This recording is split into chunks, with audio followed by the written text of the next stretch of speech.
નમસ્કાર વિદ્યાર્થી મિત્રો, આજે આપણે ધોરણ 7 વિષય ગણિત પ્રકરણ 4 સાદા સમીકરણ એનો પહેલો ભાગ શીખવા જઈ રહ્યા છે।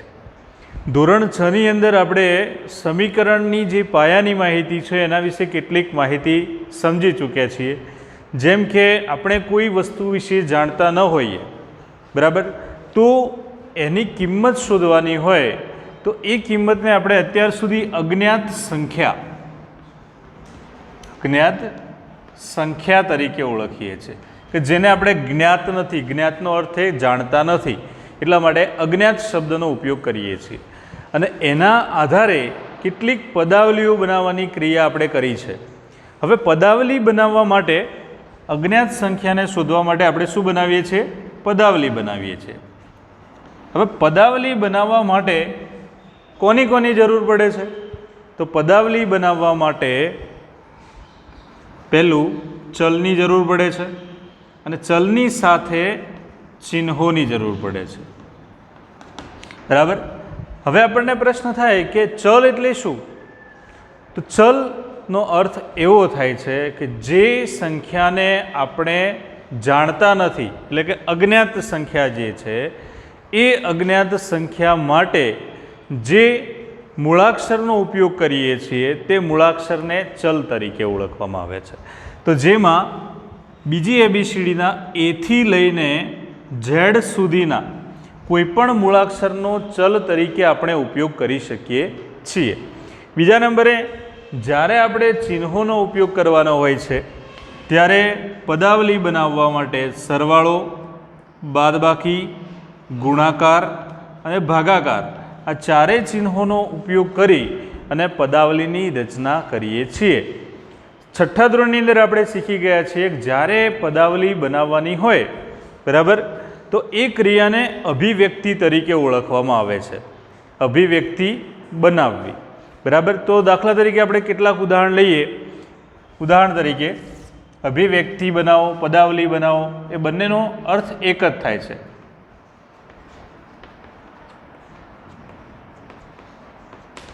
ઉદાહરણ નંબર 1, આપણને એવું પૂછવું હોય કે કોઈ એક સંખ્યામાં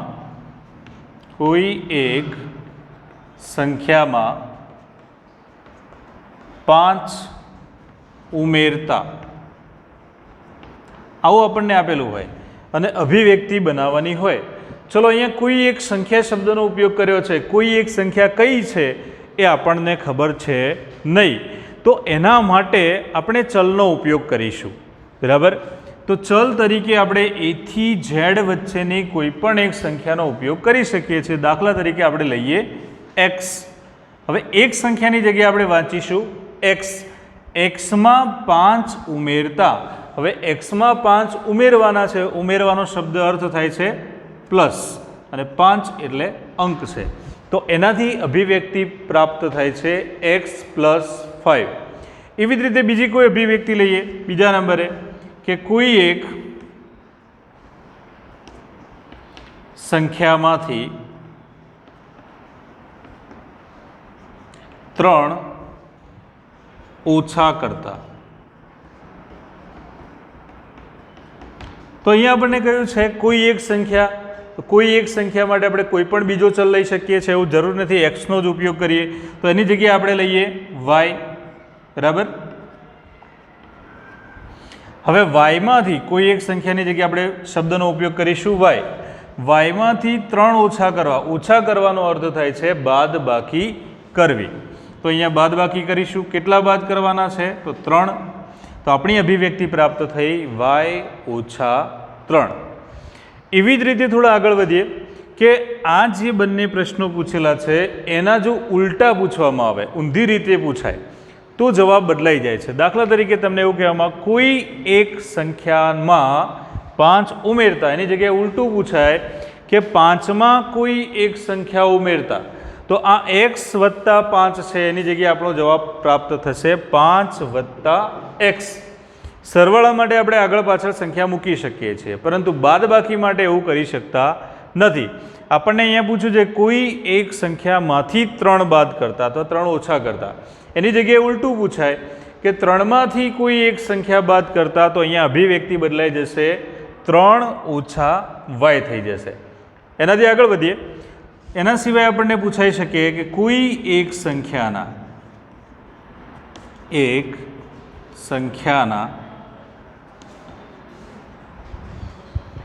2 ગણામાં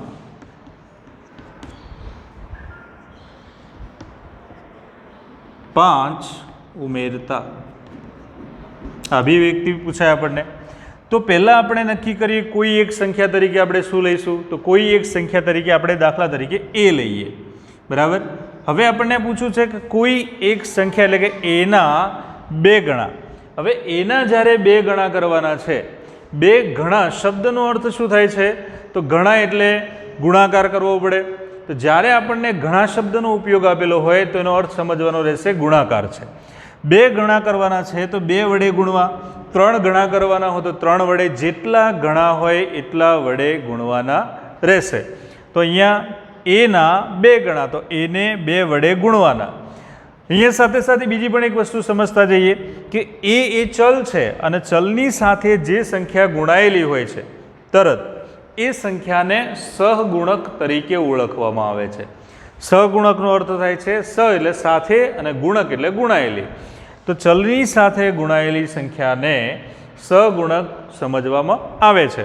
એનાથી આગળ જોઈએ તો અહીંયા કોઈ એક સંખ્યાના 2 ગણા, તો આપણે અહીંયા 2 ગણા મેળવ્યા. હવે એમાં 5 ઉમેરતા તો +5, તો 5 ઉમેર્યા તો આ આપણી એક અભિવ્યક્તિ છે. આવી જ રીતે આપણને ચોથા નંબરની એક અભિવ્યક્તિ એવી રીતે પૂછાઈ શકે કે કોઈ એક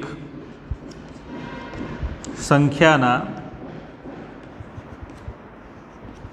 ત્રીજા ભાગમાંથી 3 બાદ કરતા. તો પહેલાં આપણે કોઈ એક સંખ્યા લઈએ. તો કોઈ એક સંખ્યા માટે આપણે બીજો કોઈ ચલ લઈ શકીએ છીએ, એવું જરૂર નથી કે અહીંયા જે વપરાઈ ગયા છે એ ચલ લઈએ. બીજો લઈએ બી. જો આપણને ચલ પહેલાંથી આપેલો હોય તો જે ચલ આપેલો છે એનો ઉપયોગ કરવાનો. ચલ આપેલો ન હોય તો આપણે નવો પોતાનો ઘરનો ચલ ઉમેરી શકીએ છીએ. બરાબર. જેમાં એથી ઝેડ વચ્ચેના મૂળાક્ષરનો ઉપયોગ કરવાનો હોય છે. તો અહીંયા બીના ત્રીજા ભાગમાં જ્યારે ભાગ કરવાના હોય ત્યારે યાદ રાખીશું ભાગાકાર કરવાનો રહેશે. હવે ભાગાકારની અંદર ભાગાકારના ચિહ્નનો ઉપયોગ કરવાનો નથી. બરાબર. એની જગ્યાએ આપણે શું કરવાનું છે, જે સંખ્યા છે એને છેદમાં લખવાની છે. તો કોઈ એક સંખ્યાના ત્રીજા ભાગમાં, તો કોઈ એક સંખ્યા એટલે બી છે. બરાબર. અને એનો ત્રીજો ભાગ કરવો છે તો 3 વડે ભાગવા પડશે. તો બી ભાગ્યા 3 મળે અને એમાંથી 3 બાદ કરવાના છે. બરાબર. તો -3. તો આ રીતે આપણે સામાન્ય અભિવ્યક્તિઓ પ્રાપ્ત કરી શકીએ છીએ, જેને આપણે પદાવલી પણ કહી શકીએ છીએ. અને આ રીતે આપણે ધોરણની આગલા ધોરણ એટલે કે ધોરણ 6ની અંદર અભિવ્યક્તિ બનાવવાની ક્રિયાઓ શીખી ગયા છીએ. અભિવ્યક્તિ બનાવવાની જે ક્રિયા છે એ સરળ છે. કેટલીક વાર આપણને અભિવ્યક્તિની સાથે સાથે પરિણામ પણ આપેલા હોય છે અને જ્યારે પરિણામ અને અભિવ્યક્તિ બંનેને એકબીજા સાથે જોડીએ છીએ ત્યારે એ અભિવ્યક્તિ એક સમીકરણ બની જાય છે. બરાબર. તો આપણે જોઈએ કે અભિવ્યક્તિની અંદર જ્યારે પરિણામ આપેલું હોય ત્યારે અભિવ્યક્તિ કેવી રીતે બનાવી શકાય એ પણ સરળ જ છે. અભિવ્યક્તિની પાછળ ખાલી પરિણામ ઉમેરવાનું છે. દાખલા તરીકે પહેલી જ અભિવ્યક્તિ જે અહીંયા આપણે લીધી છે એની એ જ અભિવ્યક્તિનો ઉપયોગ કરીએ કે કોઈ એક સંખ્યામાં 5 ઉમેરતા. બરાબર. કોઈ એક સંખ્યામાં 5 ઉમેરતા 8 મળે છે. તો અહીંયા 8 જે છે એ આપણને પ્રાપ્ત થતી સંખ્યા છે એટલે એને આપણે પરિણામ તરીકે ઓળખી શકીએ છીએ. તો કોઈ એક સંખ્યા એટલે x, એમાં 5 ઉમેરે એટલે +5 અને એનો જવાબ કેટલો મળે છે તો 8 પ્રાપ્ત થાય છે.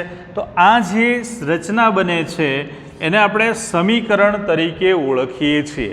જ્યારે સમીકરણ બનાવીએ છીએ ત્યારે હંમેશા એટલું ધ્યાન રાખવાનું કે સમીકરણની અંદર 2 બાજુઓ હોય છે. કઈ 2 બાજુ?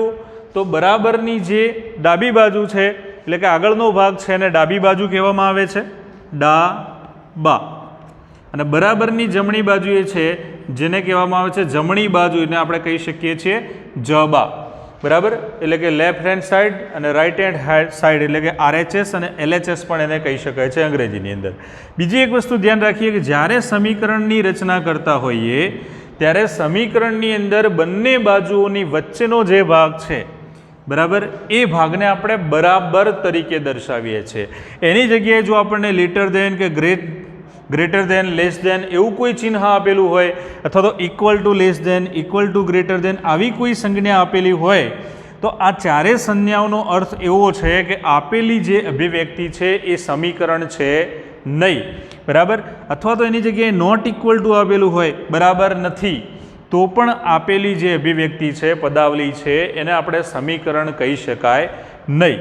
તો સમીકરણ હોવા માટે આટલી બાબતો જરૂરી છે.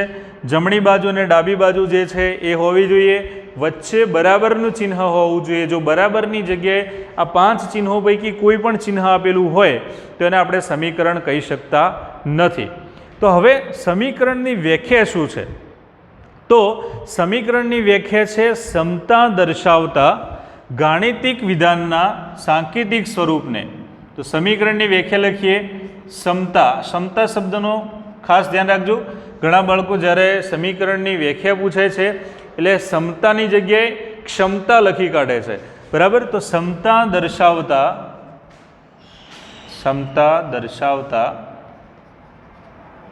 ગાણિતિક વિધાનના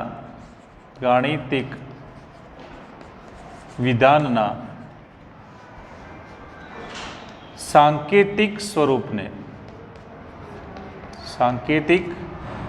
સ્વરૂપ. તો સમતા દર્શાવતા ગાણિતિક વિધાનના સાંકેતિક સ્વરૂપને આપણે સમીકરણ સ્વરૂપે ઓળખીએ છીએ. તો હવે આપણને પ્રશ્ન થાય કે ગાણિતિક અને સાંકેતિક એટલે શું? તો આપણે જે શબ્દોમાં વર્ણન કરીએ છીએ, બરાબર, જે ગુણ દર્શાવે છે એવા વિધાનને ગાણિતિક વિધાન કહે છે. અને જેની અંદર ચિહ્નો અને ચલનો ઉપયોગ કરીને આપણે બનાવીએ છીએ એને આપણે સાંકેતિક વિધાન તરીકે ઓળખીએ. દાખલા તરીકે અહીંયા છે કોઈ એક સંખ્યામાં 5 ઉમેરતા એ ગુણ દર્શાવે છે, ભાષાકીય છે, એટલે એને આપણે ગાણિતિક કહીએ છીએ. જ્યારે એની સામે આપણે લખ્યું x + 5 એ પદાવલીને આપણે સાંકેતિક સ્વરૂપ તરીકે ઓળખવામાં આવે છે. આવા બીજા કેટલાક ઉદાહરણ છે જેની આપણે આગળ ચર્ચા કરીએ. દાખલા તરીકે અહીંયા આપણને, હું અહીંયા કેટલાક લખું છું.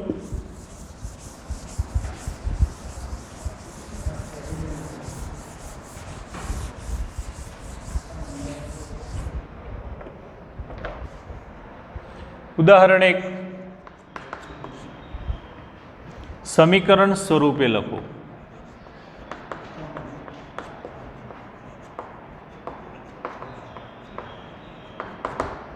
પહેલું છે કે xના 3 ગણા અને 11નો સરવાળો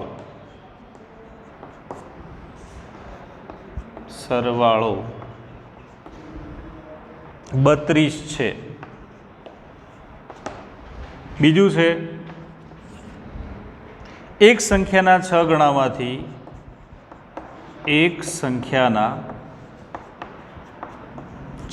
ગણામાંથી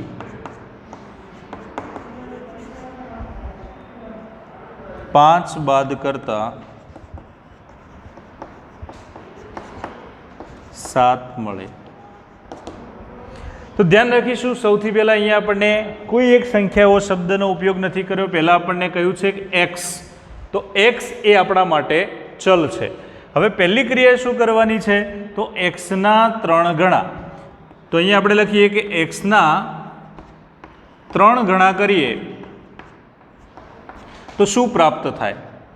તો xના 3 ગણા કરીએ તો આપણને જે સંખ્યા પ્રાપ્ત થાય છે એટલે કે 3x. કારણ કે આગળ આપણે ચર્ચા કરી ગયા છીએ જ્યારે ગણા કરવાના હોય ત્યારે ગુણાકારનો ઉપયોગ કરવામાં આવે છે. અહીંયા 3 અને xની વચ્ચે ગુણાકારનું ચિહ્ન કરતા નથી, પણ બંનેની વચ્ચે ગુણાકારનો સંબંધ છે એવું આપણે કહી શકીએ છીએ. બીજું આગળ કયું છે? અને 11નો સરવાળો, એટલે કે આપણને જે કિંમત પ્રાપ્ત થાય છે એની અંદર 11માં ઉમેરવાના છે, બરાબર. તો 3x નો 11 સાથે સરવાળો તો 3x નો જ્યારે આપણે 11 સાથે સરવાળો કરીએ તો આપણને પ્રાપ્ત થશે 3x વત્તા 11. હવે આપણને છેલ્લે કહ્યું છે કે સરવાળાની કિંમત કેટલી પ્રાપ્ત થાય છે, તો અહીંયા લખ્યું છે 32, તો પરિણામ કેટલું છે 32 છે. અને પરિણામના આધારે આપણે સમીકરણ બનાવવાનું રહેશે. તો આપણો આગળનો ભાગ એટલે કે જે જવા છે ડાબા બરાબર છે 3x વત્તા 11 અને જવા એટલે કે જમણી બાજુ થશે 32. તો આ રીતે આપણે સમીકરણ બનાવી શકીએ છીએ. તો પહેલું સમીકરણ છે 3x વત્તા 11. બીજું છે એક સંખ્યાના 6 ગણા. અહીંયા એક સંખ્યા શબ્દનો ઉપયોગ કરેલો છે. જ્યારે એક સંખ્યા કહ્યું હોય ત્યારે આપણે ચલ ધારવાનો રહેશે. તો આપણે લખી શકીએ ધારો કે એક સંખ્યા y છે, બરાબર. હવે શું કહ્યું છે કે એક સંખ્યાના 6 ગણા કરવાના છે. જ્યારે ગણા કરવાના હોય ત્યારે ગુણાકાર કરવો એવું આપણે કરેલું છે. તો અહીંયા yના 6 ગણા, તો જ્યારે yના 6 ગણા કરવામાં આવે છે એટલે 6y પ્રાપ્ત થાય છે. ધ્યાન રાખીશું કેટલાક બાળકો એવું લખે છે કે જ્યારે ગુણાકાર હોય છે ત્યારે ગુણાકારની અંદર સંખ્યા પહેલાં આવશે, ચલ પછી આવશે. 6yની જગ્યાએ y 6 લખી કાઢે તો એ ખોટું પડશે. y 6 લખશો તો આ એક પદાવલીનો ભાગ નથી. પદાવલીની અંદર હંમેશા સહગુણક ક્યાં હોય છે, ચલની આગળ લખવામાં આવે છે. તો અહીંયા ચલની પાછળ લખવાના નથી. તો 6y થઈ ગયા. હવે આગળ માંથી 5 બાદ કરતા તો આપણને 6y માંથી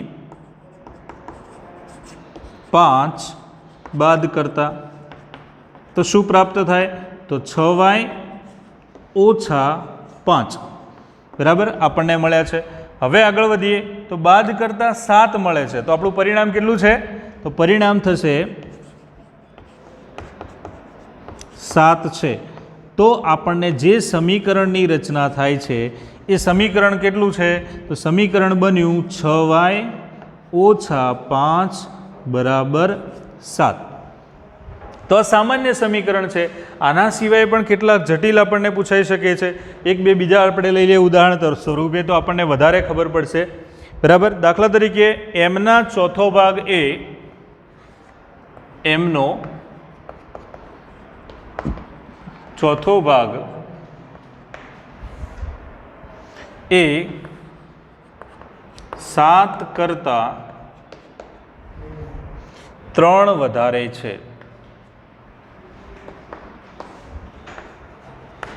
જ્યારે આપણનું આવું સમીકરણ આપણને પ્રાપ્ત કરેલું હોય ત્યારે એને પહેલાં સમજી લેવું પડે કે આપણને કહેવા શું મળે છે, બરાબર. પહેલાં આપણે નિયમ પ્રમાણે આગળ વધીએ કે mનો ચોથો ભાગ, બરાબર. ચલ આપેલો છે તો આપણે mનો ચોથો ભાગ કેટલો થાય, તો mનો ચોથો ભાગ કરવામાં આવે તો આપણને પ્રાપ્ત થશે m/4. હવે આગળ કયું છે એની કિંમત કેટલી છે, તો 7 કરતાં 3 વધારે. તો 7માં 3 ઉમેરો તો કેટલા થઈ જાય, તો 10 થઈ જાય છે, બરાબર. તો આપણે બનાવી શકીએ કે 7 કરતાં 3 વધારે. તો mનો ચોથો ભાગ છે તો પરિણામમાં આપણે લખી શકીએ કે m/4 બરાબર 7 કરતાં 3 વધારે, જેનો અર્થ થાય છે 10. તો આ પણ એક સમીકરણનો ભાગ છે. અથવા આને બીજી રીતે પણ આપણે લખી શકીએ છીએ કે 7 કરતાં 3 વધારે છે એટલે કે mના ચોથા ભાગમાંથી 7 બાદ કરવામાં આવે તો 3 પ્રાપ્ત થાય છે, બરાબર. તો mના ચોથા ભાગમાંથી, કારણ કે 10નો અર્થ શું થાય, 7 વત્તા 3, 7 કરતાં 3 વધારે છે, 7 વત્તા 3 વત્તા 7 જે છે આ બાજુ આવી જાય તો m/4 - 7 બરાબર પ્રાપ્ત થતી કિંમત 3 વધારે છે. તો આ 3 રીતે આપણે લખી શકીએ છીએ આ એક જ સમીકરણને, બરાબર. અને 3 રીત સાચી છે એવું આપણે કહી શકીએ છીએ. પુસ્તકની અંદર અલગ અલગ રીત છે પણ આ 3 રીતે આપણે એક જ સમીકરણને લખી શકીએ છીએ જેનો જવાબ છે. આગળ આપણને એ કહ્યું છે કે એક સંખ્યા જે છે, બરાબર, તો એક સંખ્યાના ત્રીજા ભાગમાં 5 ઉમેરતા 8 મળે છે. તો આપણે જોઈએ આગળ ઉદાહરણ કે એક સંખ્યાના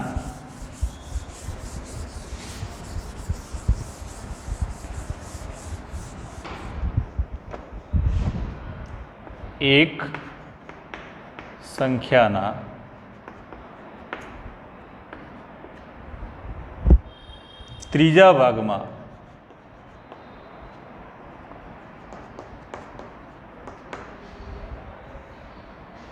પાંચ ઉમેરતા 8 મળે. બરાબર. તો અહીંયા એક સંખ્યા આપણે ધારવાની છે. ધારો કે એક સંખ્યા n છે. બરાબર. હવે n નો ત્રીજો ભાગ એટલે ભાગાકાર કરવાનો રહેશે. તો અહીંયા આપણે લખીશું n નો ત્રીજો ભાગ, તો જેનો અર્થ થશે n/3. બરાબર. ત્રીજા ભાગમાં 5 ઉમેરવાના છે, તો n/3 માં 5 ઉમેરતા કઈ સંખ્યા પ્રાપ્ત થશે? તો અહીંયા આપણે લખી શકીએ કે n/3 માં 5 ઉમેરો તો n/3 વત્તા 5 પ્રાપ્ત થાય છે. હવે છેલ્લે આપણે કહ્યું છે કે એનું પરિણામ કેટલું મળે છે? તો પરિણામ 8 મળે છે. તો પરિણામ કેટલું છે? 8 છે. તો આપણે આના આધારે આપણું સમીકરણ બનાવી શકીએ છીએ. તો સમીકરણ થશે n/3 વત્તા 5, અને જેની કિંમત હંમેશા બરાબર કરીને લખીએ છીએ, તો બરાબર 8. તો આ રીતે આપણે સમીકરણની રચના કરી શકીએ છીએ. ફરીથી એકવાર સમજી લઈએ કે જ્યારે આપણને સમીકરણ જે છે એ આપેલું હોય તો ગાણિતિક વિધાનમાંથી સાંકેતિક સ્વરૂપમાં ફેરવીએ છીએ તો સમીકરણ બનાવવાની રીત છે એને કહેવામાં આવે છે. બરાબર. આની વ્યાખ્યા છે ક્ષમતા દર્શાવતા ગાણિતિક વિધાનના સાંકેતિક સ્વરૂપને સમીકરણ કહે છે. સમીકરણની અંદર ચલ અને ચિહ્નોનો ઉપયોગ કરવામાં આવે છે. બરાબર. ચલની સાથે જે સંખ્યા ગુણાયેલી હોય છે, બરાબર, એનો સહગુણક છે. હવે આના સિવાય આપણને ઉલટું પણ પૂછાઈ શકે છે. દાખલા તરીકે આપણને એવું પૂછાય કે તમને જે સાંકેતિક સ્વરૂપ આપેલું છે એમાંથી ઉલટું ગાણિતિક સ્વરૂપમાં રૂપાંતર કરો. દાખલા તરીકે આપણને આવું સમીકરણ આપેલું હોય કે n/3 વત્તા 5 બરાબર 8 છે. તો એનું ગાણિતિક વિધાન શું થશે? તો આપણી ક્રિયા એની જ રહેશે. સૌથી પહેલાં ચલથી શરૂઆત કરીશું. ચલને શું કર્યું છે? તો ભાગેલા છે. તો nના ત્રીજા ભાગમાં 5 ઉમેરતા 8 પ્રાપ્ત થાય છે.